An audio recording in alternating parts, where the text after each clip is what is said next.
People like him don't belong in families like ours. My mother whispered to me at the country club dinner, just moments after my boyfriend walked away to get us drinks. And even now, 11 years later, I can still remember the exact way her diamond bracelet clinked against her wine glass when she said it, like the sound itself carried generations of quiet judgment.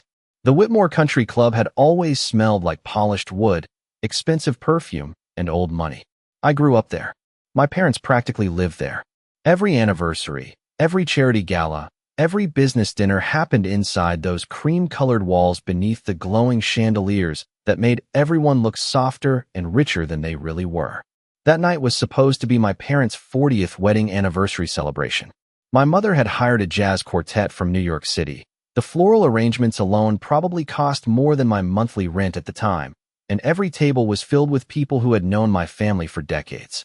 Lawyers, surgeons, investors, men with silver hair, and women who smiled without showing too much emotion. I was 27 years old, and for the first time in my life, I had brought someone to one of these events who made me genuinely happy. Malcolm Reed arrived wearing a dark navy suit and a calm expression that somehow made everyone else in the room seem louder than they actually were. He wasn't flashy. He didn't try too hard. He shook hands firmly, looked people in the eye, and carried himself with a quiet confidence that made me feel safe in a way I'd never experienced before. My father noticed it too.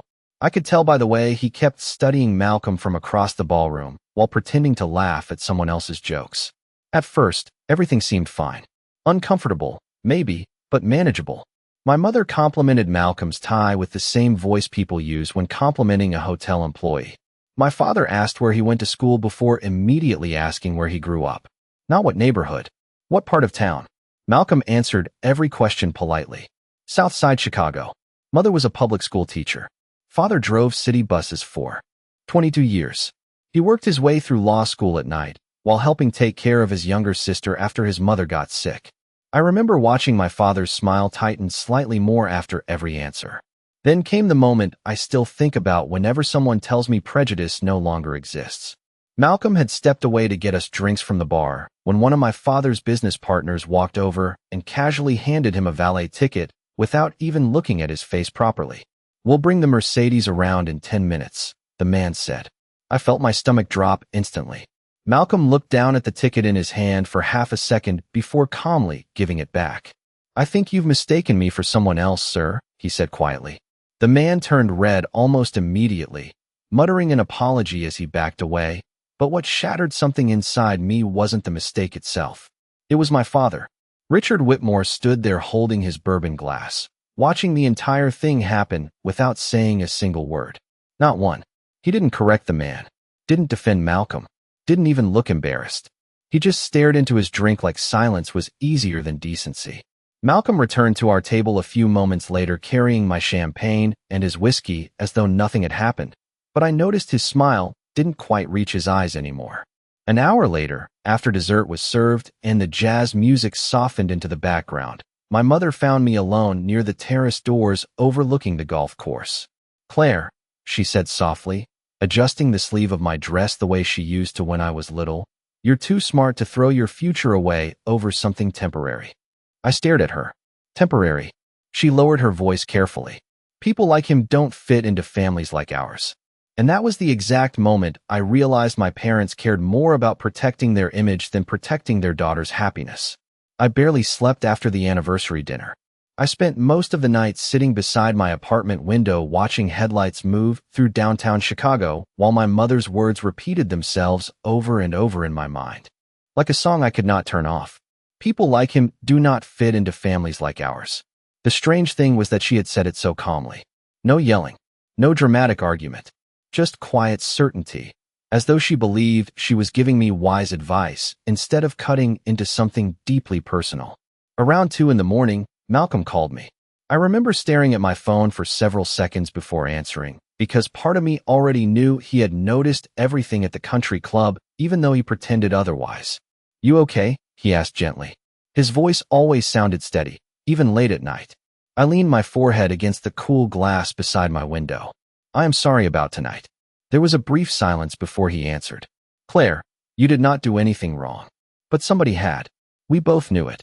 I could still see my father standing there holding his bourbon, while another man mistook Malcolm for valet staff. I kept replaying the moment in my head, searching for some expression on my father's face that might make me feel better. Embarrassment, discomfort, anything. Instead, there had only been silence. The next morning, my mother invited me to lunch at the club cafe, like nothing unusual had happened. The same place where wealthy women in pastel sweaters discussed charity boards and vacation homes over iced tea and salads that cost $20 a plate. I almost did not go, but years of conditioning pulled me there anyway. My mother arrived wearing cream-colored slacks and pearl earrings that probably cost more than my first car. She smiled when she saw me, but it was the tight kind of smile she used whenever she was preparing to manage a situation instead of enjoy it. "You look tired," she said while unfolding her napkin carefully across her lap. "I did not sleep much." "Claire," she sighed softly, "your father and I are only trying to protect you." I looked down at the condensation sliding along my water glass. "Protect me from what?" She hesitated just long enough to choose words that sounded polite instead of cruel. "From making your life harder than it needs to be." There it was again.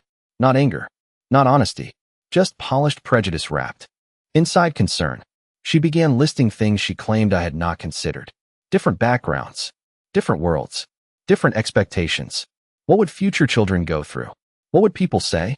What kind of challenges would follow us forever? I sat there listening while waiters moved quietly between tables carrying plates of grilled salmon and lemon cake. And suddenly, I realized my mother was far more afraid of uncomfortable conversations at cocktail parties than she was of losing her daughter completely. "Do you hear yourself right now?" I finally asked.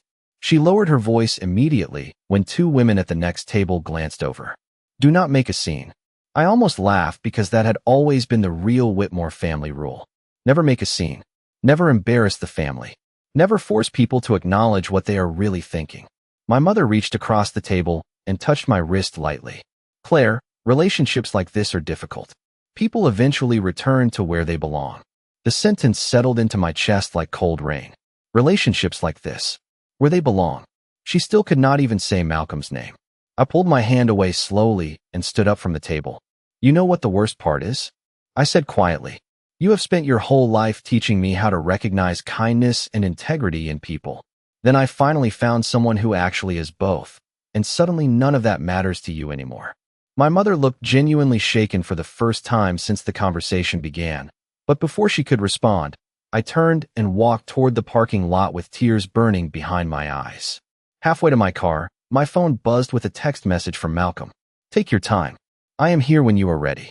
And somehow those 11 simple words felt more like home than anything I had ever experienced inside the walls of the Whitmore Country Club.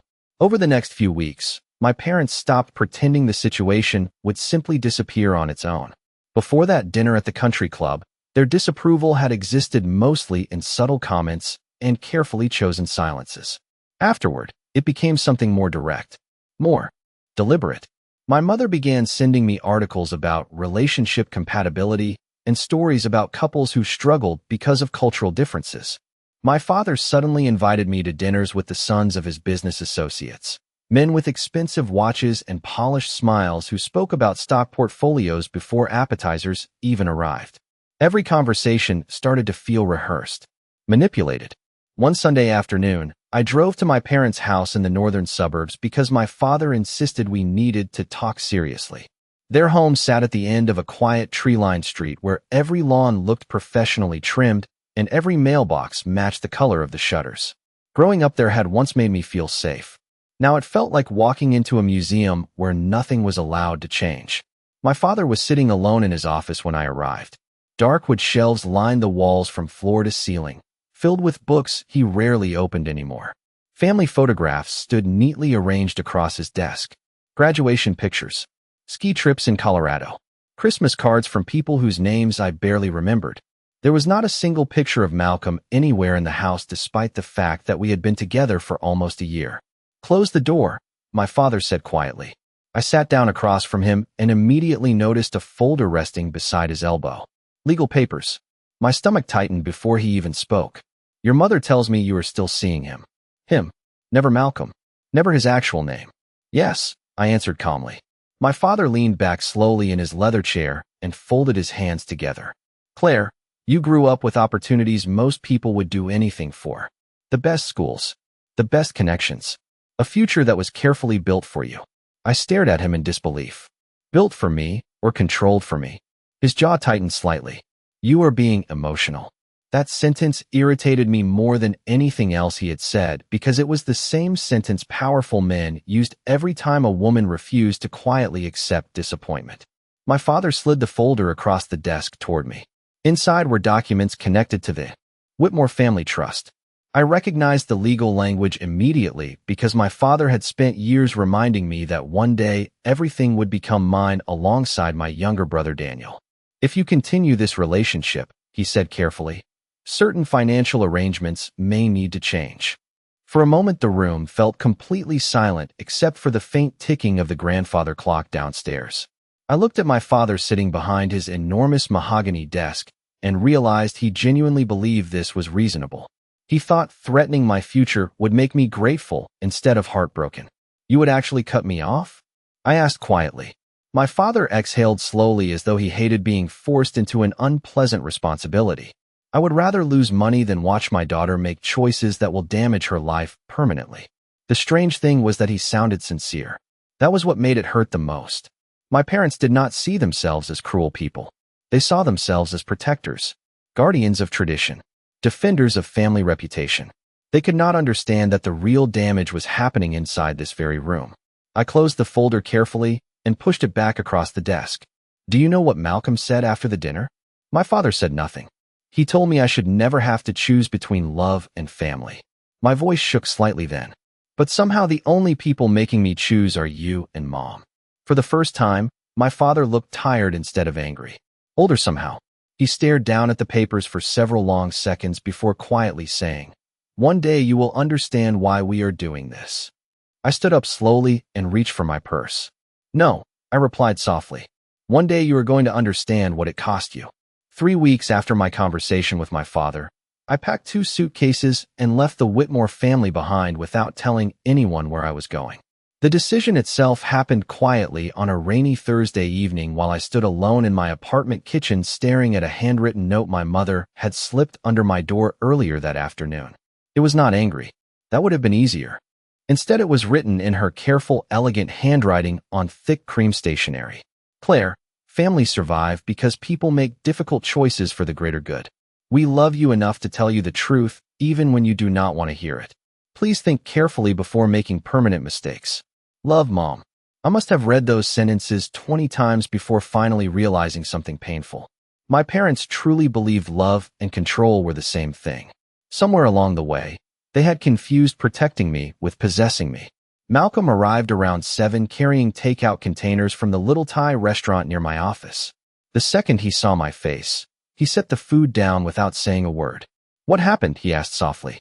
I handed him the note. He read it quietly, then folded it carefully and placed it back on the counter. No anger. No insults about my family. That was Malcolm. Even after everything they had done, he still treated my parents with more grace than they had ever shown him. I sat down at the kitchen table and covered my eyes with both hands because suddenly I felt exhausted in a way sleep could not fix. I do not understand how they can claim to love me while making me feel ashamed of the person I love, I whispered. Malcolm pulled out the chair beside me slowly. "Claire," he said gently, "you do not have to keep proving your worth to people who already decided not to see it." I looked at him then. Really looked at him. This man had spent months enduring subtle insults, uncomfortable silences, and humiliating assumptions without once asking me to choose sides.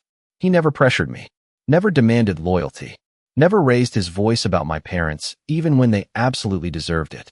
And somehow that made the entire situation even more heartbreaking because the person my family feared most was also the kindest person I had ever known.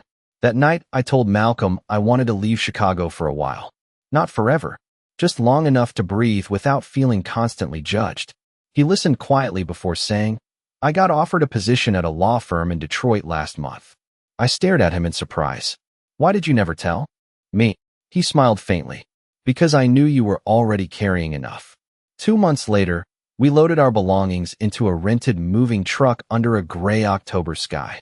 My younger brother Daniel never called. My father sent one brief email asking if I was absolutely certain about this direction. My mother mailed me a silver bracelet that had belonged to my grandmother without including a note. That hurt more than if she had written something cruel. It felt like a goodbye she could not say out loud. As I closed the trunk of my car outside my apartment building, I glanced back at the Chicago skyline one last time. 27 years of memories sat behind me in those buildings. Childhood holidays, college graduations, family dinners where appearances mattered more than honesty. Malcolm walked over carrying 2 coffees and handed one to me with that same calm steadiness that had slowly become the safest thing in my life. "Ready?" he asked. I nodded slowly, even though my chest ached. Then I climbed into the passenger seat while Malcolm started the engine, and for the first time in my life, I chose uncertainty over approval. As the city disappeared behind us mile by mile, I realized something important. Losing my parents' acceptance hurt deeply, but losing myself to keep it would have hurt even more. Detroit was not glamorous, and maybe that was exactly why I eventually learned to love it. Our first apartment sat above a laundromat on the east side of the city, with creaky hardwood floors and radiators that hissed loudly every winter morning around 5 o'clock. The kitchen counters were scratched, the windows let cold air in during snowstorms, and sometimes the pipes rattled so hard at night that I thought they might burst through the walls. It was nothing like the homes I grew up in, but for the first time in my life, the space I lived in actually felt honest. Malcolm started working 12-hour days at the law firm almost immediately. During the day, he handled paperwork for senior attorneys who barely noticed him, and at night, he studied case files at our tiny kitchen table while drinking burnt coffee from chipped mugs we bought at a thrift store for 50 cents each. I found a marketing job downtown that barely covered my student loans and groceries, but somehow we made things work one careful paycheck at a time. Those first 2 years were harder than anything I had experienced before. There were months when we split one takeout meal because unexpected bills arrived. Winters where our heating system struggled against Michigan snow. Nights when Malcolm fell asleep fully dressed on top of legal documents because he was too exhausted to make it to bed. But strangely, those years also became the happiest years of my life. One evening during our second winter in Detroit, the power went out across half the neighborhood during an ice storm. I remember sitting on the living room floor wrapped in blankets while candlelight flickered across the walls. Outside, freezing rain hit the windows so hard it sounded like gravel. I laughed nervously and said, "I cannot believe this is my life now." Malcolm looked over at me from the couch with a tired smile. "Bad?" he asked quietly. I thought about my parents' mansion in Chicago with its heated marble floors and professionally decorated Christmas trees. I thought about expensive dinner parties where everyone spoke carefully, but almost nobody spoke honestly. Then I looked around our tiny dark apartment filled with secondhand furniture and silence that felt peaceful instead of tense. "No," I answered softly. "Just real." Malcolm reached for my hand then, and even now I still think that simple moment changed something inside me permanently. Back in Chicago, my parents continued pretending I had simply gone through a rebellious phase. My mother sent birthday cards every year signed "Love Always," but never once mentioned Malcolm by name. My father occasionally emailed articles about financial planning or career opportunities back home, as though Detroit itself were a temporary inconvenience I would eventually outgrow. Neither of them visited. Neither asked how we were actually doing. Then, during our third year in Detroit, Malcolm won a difficult civil case involving housing discrimination that unexpectedly drew local media attention. Suddenly, his photograph appeared in newspapers across Michigan. I remember standing in line at a grocery store when I saw his face on the front page beside the headline about young attorneys changing the city. I bought 6 copies and carried them home through fresh snow with tears stinging my eyes because I knew exactly how hard he had worked for every inch of that success. When I walked into the apartment, Malcolm was still sitting at the kitchen table reviewing paperwork under the weak yellow light above the stove. I dropped the newspapers in front of him dramatically. He glanced down at them and immediately groaned. "Please tell me you did not buy all of these." "I absolutely did," I said proudly. He shook his head while laughing quietly, but I noticed something in his expression then that I had never seen before. Relief. Not because of the newspaper itself, but because after years of being underestimated, somebody had finally looked at him and seen exactly who he really was. 8 years passed faster than I ever expected. Somewhere between long work days, tiny victories, sleepless nights, and quiet Sunday mornings drinking coffee beside Malcolm while snow covered the sidewalks outside our home. Life slowly transformed into something stable and deeply beautiful. We eventually bought a small brick house in a quiet neighborhood outside Detroit with a maple tree in the front yard and a narrow porch that creaked whenever someone stepped on it. It was not a mansion. The kitchen cabinets needed repainting, and the upstairs bathroom had terrible plumbing during winter, but every inch of that house belonged to us. No trust funds, no family money, just years of hard work stitched together one sacrifice at a time. By then, Malcolm had become one of the most respected attorneys in the city. People who once ignored him now invited him to conferences and charity dinners. Young law students asked for mentorship. Local organizations requested his help on housing and education cases. Sometimes I would watch him standing in our living room late at night practicing speeches quietly to himself while our daughter Olivia slept upstairs, and I would think about the men my parents once tried to set me up with back at the country club. Men who inherited success instead of building it. Men who never learned how to be kind when nobody was watching. Malcolm never changed. That was the remarkable part. Success made him calmer, not crueler. More generous, not arrogant.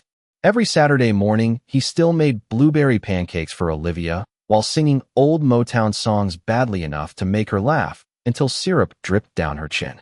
Meanwhile, back in Chicago, the Whitmore family slowly began unraveling in ways nobody could have predicted.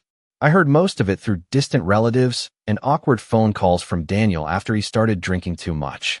My father's investment company became tangled in financial investigations connected to one of his longtime business partners.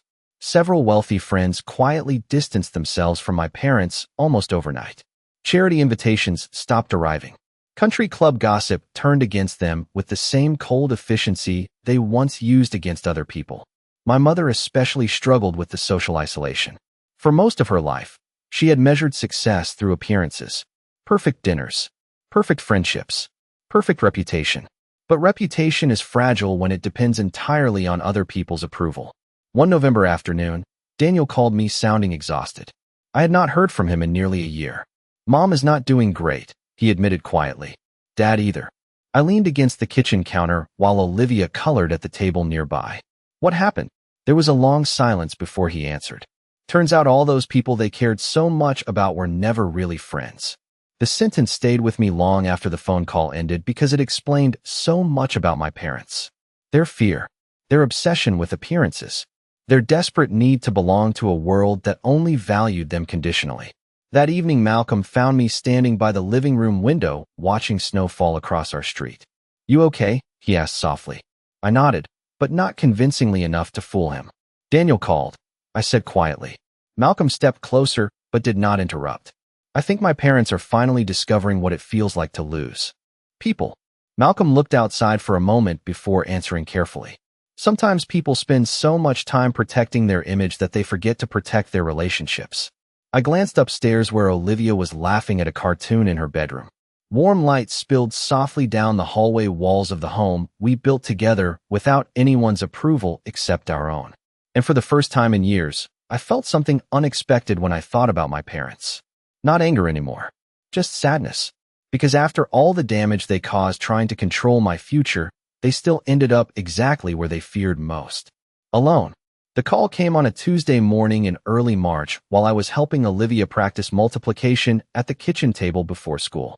I almost ignored the unknown number because telemarketers had become relentless lately, but something made me answer anyway. Claire, a woman's voice asked carefully. This is St. Matthew's Medical Center in Chicago. Your father was admitted late last night. For a moment, I forgot how to breathe properly. Outside the kitchen window, snow melted slowly beneath pale sunlight, while Olivia continued tapping her pencil against her math workbook, completely unaware that my entire body had suddenly gone cold. Is he all right? I asked quietly. The nurse hesitated just long enough for me to understand the answer before she even spoke. He had a mild stroke. He is stable now, but your mother is asking for family. Family.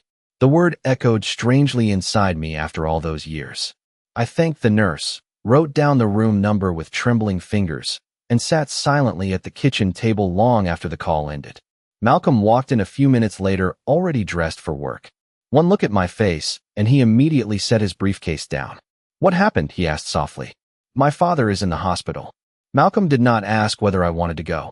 He did not remind me of everything my parents had done. He simply pulled out the chair beside me and said, "We will leave after I call the office." We, not you. Even after everything, Malcolm still approached my family's pain like it belonged to both of us. The drive to Chicago felt longer than I remembered. Olivia stayed with Malcolm's sister in Detroit while we headed south through cold, gray highways lined with dirty snowbanks and empty gas stations. I spent most of the trip staring silently through the passenger window, replaying memories I had spent years trying not to revisit. My father teaching me how to ride a bicycle in our driveway. My mother brushing my hair before piano recitals. Christmas mornings beside fireplaces large enough to stand inside. Somewhere underneath all the disappointment and prejudice, there had once been love. Real love. That was what made everything so complicated. St. Matthew's smelled exactly like every hospital in America smells. Antiseptic. Coffee. Worry. My mother looked smaller than I remembered when we finally found her sitting alone outside my father's room. Her blonde hair had faded almost completely silver now, and deep lines framed her mouth in ways I had never noticed before. She stood up immediately when she saw me, her eyes filling with tears before she quickly looked away as though emotion still embarrassed her after all these years. Then she noticed Malcolm standing beside me carrying my coat. The hallway became painfully quiet. I watched my mother look at him for several long seconds, and suddenly I realized something unsettling. She looked ashamed. Not defensive. Not cold. Ashamed. "Thank you for coming," she whispered finally. Malcolm nodded gently. "How is he doing?" My mother explained the doctors expected a full recovery, but stress had affected his blood pressure for months. Financial problems. Sleeplessness. Anxiety. Everything my father once controlled so carefully had apparently begun slipping through his hands piece by piece. A nurse eventually stepped out of the room holding a clipboard and glanced toward Malcolm. "Are you the son?" she asked naturally. Time seemed to stop for one strange heartbeat. I looked at my mother instinctively. Years ago, she would have corrected the nurse immediately. Sharp, polite, precise. But this time she simply lowered her eyes toward the floor while Malcolm answered calmly. "No, ma'am. I am his son-in-law." The nurse smiled warmly before walking away, but my mother still could not look directly at him afterward. And for the first time since this entire painful story began, I think she finally understood the full weight of what she almost destroyed. My father looked older than I had ever seen him when I finally stepped into his hospital room later that evening. The sharpness that once defined Richard Whitmore seemed softened somehow beneath the pale fluorescent lights and thin white blankets. His hair had become almost completely gray, and the proud posture he carried his entire life had been replaced by exhaustion. For years I imagined what it would feel like to stand in front of him again after everything that happened. I thought maybe I would feel anger, vindication, satisfaction. Instead, I mostly felt tired. Malcolm stayed near the window, quietly giving us space, while my mother stepped out to speak with one of the doctors. My father watched him for a moment before looking back at me. "You stayed," he said softly. His voice sounded weaker than I remembered. I pulled a chair closer to the bed and sat down carefully. "Of course I stayed." He nodded faintly, staring at his hands for several seconds before speaking again. "I was not sure you would." The honesty in that sentence unsettled me more than if he had defended himself. For most of my life, my father moved through the world with complete certainty. Certainty about business, about status, about what made people valuable. But lying there in that hospital bed, he suddenly sounded like a man realizing certainty had cost him almost everything important. Silence filled the room for a while. Machines hummed quietly beside the bed while evening light faded beyond the windows overlooking downtown Chicago. Finally, my father glanced toward Malcolm again. "He still came," he murmured almost to himself. I followed his eyes. Malcolm stood near the far wall speaking softly with a nurse, calm and patient exactly as he had always been. "Yes," I answered quietly. "He did." My father swallowed hard before looking back at me. I owe him an apology. Hearing those words from Richard Whitmore felt almost unreal. "You owe him more than that," I said gently, not cruelly, just truthfully. He closed his eyes briefly. "I know." For several long moments, neither of us spoke. Then, very quietly, my father said something I never expected to hear in my lifetime. "The worst part is that I actually liked him the first night I met him." I stared at him in silence. "What?" He gave a weak, humorless laugh. At the country club, before everything became complicated. He was intelligent, respectful, confident without showing off. I saw it immediately. The room suddenly felt unbearably still. Then why? I whispered. My father looked toward the ceiling as though the answer embarrassed him even now. Because I was afraid. That single sentence carried more weight than all the arguments from years before. Afraid of what? He exhaled slowly. People talk, Claire. They judge. They question your family, your business, your reputation. I spent my entire life building a certain image. I felt tears sting my eyes then, not from anger anymore, but from grief over how small fear had made him. So you sacrificed your relationship with me to protect appearances? My father's face tightened painfully. At the time, I convinced myself I was protecting you too. I looked down at my hands because suddenly I understood something tragic about my parents. They had not destroyed our family because they hated Malcolm. They destroyed it because they cared too much about what other people thought. They handed strangers more power over their decisions than love ever had. My father turned his head slowly toward Malcolm again. Do you know what shames me most? He asked quietly. I did not answer. He became the kind of man I always claimed to admire. Honest, hardworking, loyal to his family.